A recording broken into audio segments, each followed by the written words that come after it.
enjoy him while he's here, folks, because you never know if this will be the last time we see Nate Diaz in the UFC with a fan base really as big as any fighter in the sport. Diaz is back tonight, and we're glad to see him. Stockton, stand up. This guy has a cult following. He is one of the most interesting guys in the UFC because he has the sense that he really doesn't care to be here, but he also doesn't feel as comfortable anywhere but in the octagon. So it's a love-hate relationship with fighting for Nate Diaz. When he's happiest, when he's best, he's fighting in the UFC.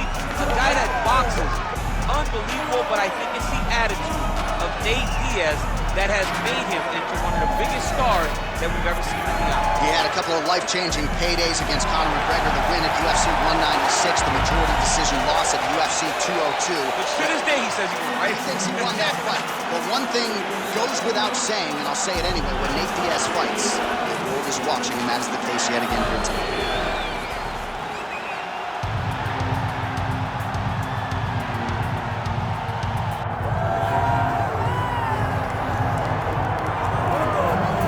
So here he is, one of the biggest superstars at mixed martial arts today, former EA Sports cover boy, Jorge Gamebred Masvidal.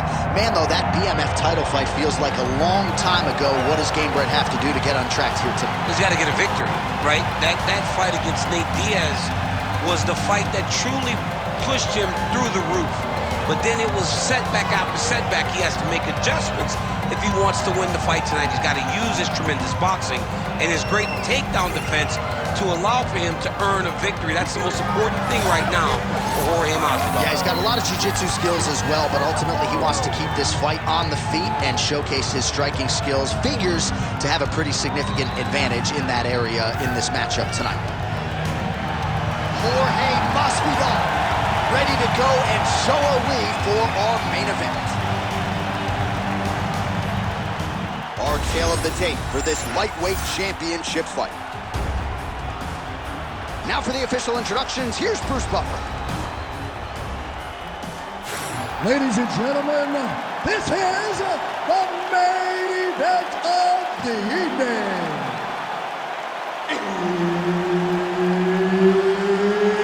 It's time! 5 rounds for the undisputed UFC Lightweight Championship of the World. Introducing first, fighting out of the blue corner, presenting the challenger, Nate Diaz. And now introducing the champion, fighting out of the red corner. Ladies and gentlemen, presenting the reigning, defending UFC Lightweight Champion of the World, Jorge Gamebred Masvidal. Herb Dean, third man in the octagon tonight. Well, no surprise, Nate Diaz has a decided reach advantage here tonight. It's one thing to have it, it's another to use it effectively. You know Nate Diaz is a master at getting his hands to the target, and that figures to be a big part of the game plan tonight against this opponent.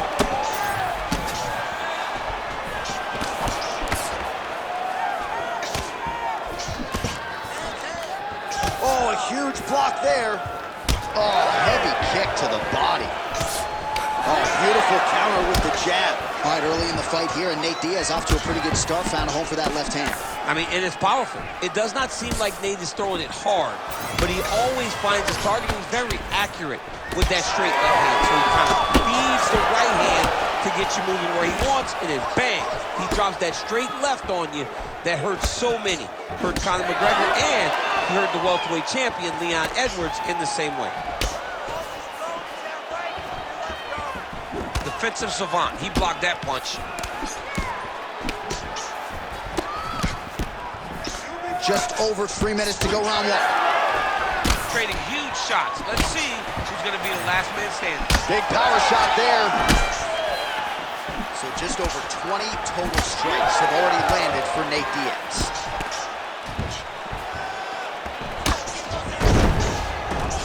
Oh, trying to turn out the lights with that roundhouse kick, but just misses. Oh, that's a big right hand there from Gamebred. How about the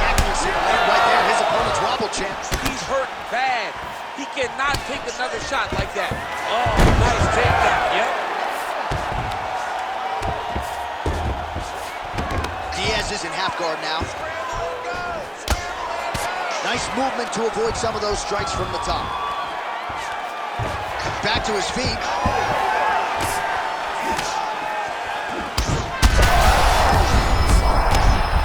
Oh, you got to keep pressing here. Could be the beginning of the end.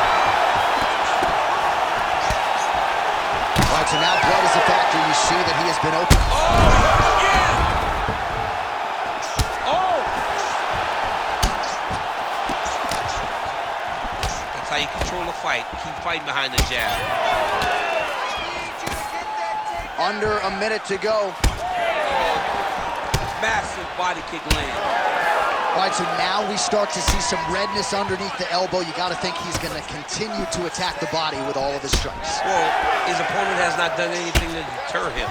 He should keep doing this, keep going to the well until his opponent finds an answer, because right now, he seems lost to it. Huge block there. Good kick to the body. Oh, and again. And now Masvidal's eye starting to swell now. Horn sounds for the end of round one. All right, there's the end of the round, and what a round it was for him. 2 knockdowns there. I'm not sure if the opposite corner's going to throw in the towel, if the doctor's going to come in, but he is hurting for certain. I mean, they've got to look at it, right? They've got to look at their fighter, and sometimes you have to save your fighter from himself. Right. He's always going to get up. He showed that, but he has been outclassed in round number 1. He has to either change something or show his coaches that he is going to do something different, or they can't send him back out there.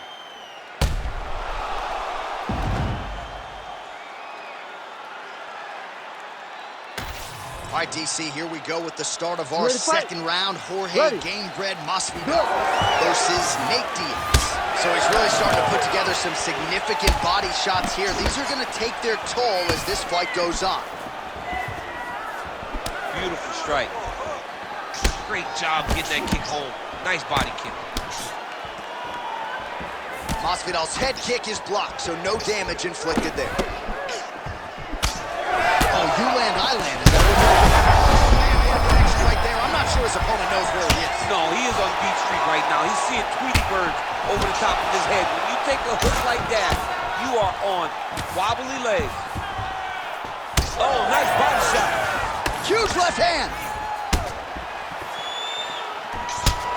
Well, I'm no fighter, but if I rock a gun, this is why I pay to be in the building.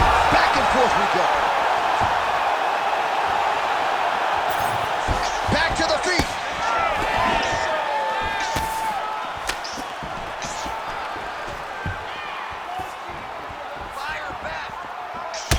Well, no feeling out process tonight. Both fighters invoking damage on the other side. Yes. Huge shot finds the target there. Great shot lands. Now he's got the kill shot is what they call it to go and end the fight. Well, it's not due to a lack of effort. He continues to throw, but this is like double-A striking. This is not high level. Yeah, you can't be missing. It takes so much energy to just throw a strike, but to be whiffing like this, it only exhausts you, because every moment you try to throw to knock his opponent out, you're just catching air. It doesn't feel good. It's also embarrassing.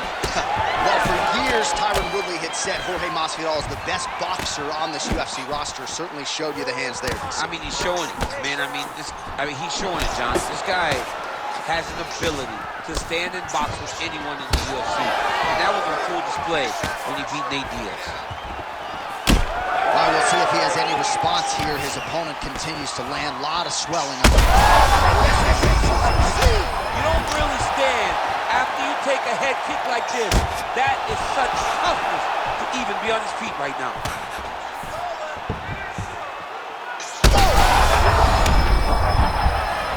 Big head kick. Well, that swelling is getting out of control to that end. You see the referee has paused the action, likely to call on the doctor. We'll see if this fight can continue, champ. Well, it's so noticeable. You got to check on it. You got to make sure that this fighter is able to continue. Nope. Not able to let him. That's the right call. That eye was essentially closed. You can't compete with one eye unless you're Michael Bisping, and that's the end of the fight. And not everybody's Michael Bisping. Not everybody's that tough. Not everybody's that durable. But this guy could not see. He had one eye, and it was only going to get worse for him. Bruce Buffer has the official decision. Ladies and gentlemen, the doctor has called a stop to this fight declaring the winner by TKO, and still the undisputed UFC lightweight champion of the world, Jorge Gamebred Masvidal. So Jorge Masvidal still getting it done near